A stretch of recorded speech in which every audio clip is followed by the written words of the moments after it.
Got us as Grifka over on the team 1, ready to go. We got Baxno in the back as an Affliction. Telrion going to be first up versus Krager, meeting in the open battlefield. The Furious Warrior, the Master Juggernaut, the pure control of rage versus Telrion, the Master Swordsmith, the man who's sharpened his blade and has become a blade himself, the blade incarnate with a weapon just an extension, just like his right arm. As Krager goes in full burst onto Telrion, it's going to be really interesting how Telrion ends up using his defenses here. Blade Storm, defensive up for Krager, while he's taking all this beating from Telrion. He knows he needs to go into defense. Both of them got to reflect in case Shadow Flame and Chance are getting reflected to one another. Krager does it, is the first one to activate his big defenses, his emergency healing, as Sporklock puts him under a ton of pressure. Telrion having that Mortar Strike does give him quite a bit of advantage. Krager maybe is running Slaughtering Strikes, the Slaughterhouse, in order to put up even more healing pressure on Tell. Tell does not have healing. Krager does though, so it could be an opportunity for Krager to go for a big self-healing, trying to see if he can get Telrion low, trying to see if he can force a parry out of him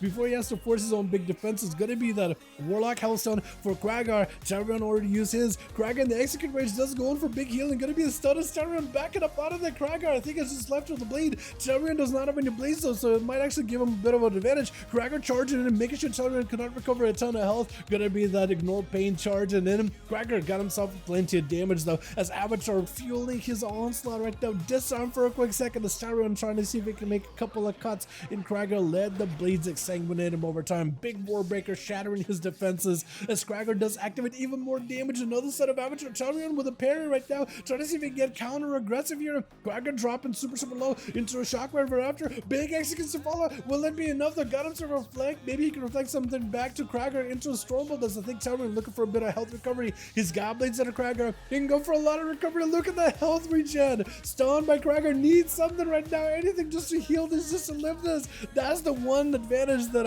Arms Warrior does have. That second against both of them, Asylum can win. But the blades for Telrion do give him the opportunity to put Krager in an unhealable position. As long as Telrion can get himself a little bit of recovery, he'll be just fine. Krager finally away from Tel. Both of them hit with a slow. Telrion looking to mount up, and Krager got him some perfect opportunity to catch a healing blade start to follow to try to disrupt it. Krager is definitely behind on this one. Does himself Warlock House and come back up, hopefully. Trinket available very soon. Maybe he can find a way versus Telrion. Leap it away as the Stormbolt comes out, and Krager looking for that recovery, looking for the healing. The slow into Telrion does give Krager an opportunity to come back here. Charge Fear before he can reconnect. Looking for that second win. Doesn't think get himself maybe one tick a second win as a disarm comes out. There goes the Spore Cloak healing. Does give him an opportunity while the shield holds. Your health isn't taking damage, so the second win can actually come into play. But big executes by Telrion. Got him some massive Avatar, stealing his weapons away for just a second. Telrion looking to reconnect. Stormbolt to follow. Krager looking for a bit of healing right now. Can't he pick up any healing whatsoever? Oh, Telrion doesn't go for the execute at the very end. Man, the bleed is just huge. The bleed damage is absolutely nutty. As Telrion trying to find himself a way through Kaishima.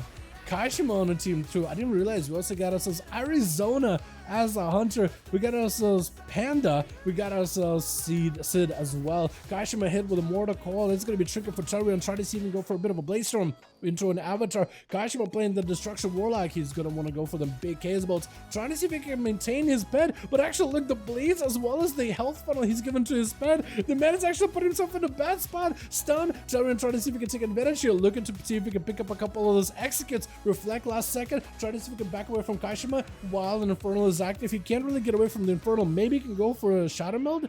Try to see if he can get the pets off him for just a second. Kaishima's shield is still holding on strong. I think Telrion is waiting until the next stun is available right now. Charging in, reflect up, ready to go. Stun. That's going to be a port immediately for Kai. This is going to be yet another Warbreaker. Does get himself a little bit of movement speed. That Soulburn port does give it quite a bit of freedom. This is going to be Leap, Blade Storm. Kai does have defenses. Wall getting rotated. Fear to follow. Maybe trying to go for Incinerate's Fear to follow. Maybe big execute 1, execute 2. The Servant taker right here. Looking to end. It does go in, I think, for a Mortal Strike at the very end of the day, with Arizona charging in, immediately going to go with a coordinated assault as them and their pet connect over on Telrion. Has himself a parry in case he needs to, but the dots as well as the grenades, explosions might actually be perfect for Arizona. Just going in for all that range damage. He doesn't actually have to worry about the parries. The kill shots are pretty brutal right now too. It's going to be a harpoon off of that Sentinel. Using the Sentinel to create himself some line of sight to leap in towards Tel. I don't know how Tel is going to recover here. Shadow Meld used apparently. Arizona with a flare for just a second. The longer you wait with Tel, the faster that second wind is going to activate, as he does get himself a bit of that shielding. At least a portion of the damage is going to the shield rather than to his own health bar. Stun around the corner, Death Shock him right after, big explosive to follow, as Arizona trying to see if he can get himself a little bit of that survivability here. Blade Storm right after, does get himself a faint death, disengage to follow, trying to see if he can back away from the Blade Storm for just a moment, reflect up in case he goes in for a freezing trap. Arizona does go for a charge trap instead, so could still go for a freeze to stop Charon in his steps. As long as he's able to immune it with a Blade Storm, he might be okay. Trinket to follow, but Charon could be in a bad spot right now. Arizona could just go full defensive. That's going to be a big, what is it, aspect of the bear, which isn't a defensive I'm so used to anymore, but aspect of the bear does get used to give himself a little bit of that longevity. Charge out for Tarion, stun onto Arizona, does go for the big blades, parry up to follow, does not have a lot of help to work with. Next kill shot is going to be the end of you. Shockwave for just the last second. Does he have any survivability? Does pick up a little bit of health. Freezing trap to follow. Arizona does get himself Spore Cloak activated, but maybe Executes can go through. Does Tarion take it? Oh my god, he does let him go for the Executes, but a Death Shock him is gonna rip him apart. Was he just up versus 3 back to back? That was incredible. That was so good. I barely survived, but the Death Shock him. It's not the first time that thing just keeps ripping through you, even after the hunter's long gone. And Panda gonna be up next versus Duel. The man immediately charging back, leaping away as Panda absolutely blasting him out in the opener. These Storm Strikes are doing so much damage as Duel trying to see if he can back up out of it. Does get rooted as he gets booped out of the arena. Panda needs to use everything he can in order to try to see if he can catch up to Duel. Does end up rooting out the Zuen, trying to see if he can move the totem around. There's gonna be a stun totem on top of it as well. Incap by Duel as he's trying to get himself a breather until he has himself a good go. Panda does not have a wall anymore. If he could maybe go for Guardian, then maybe he can find himself a little bit of recovery after this one. But have to be very, very careful too with the go by the monk, as looks like Duel went in for leg soup earlier and Panda trinketed. I didn't even notice that at all. Is Panda trying to see if he can get himself over towards the well with a lag lasso? Does he have himself a proper go?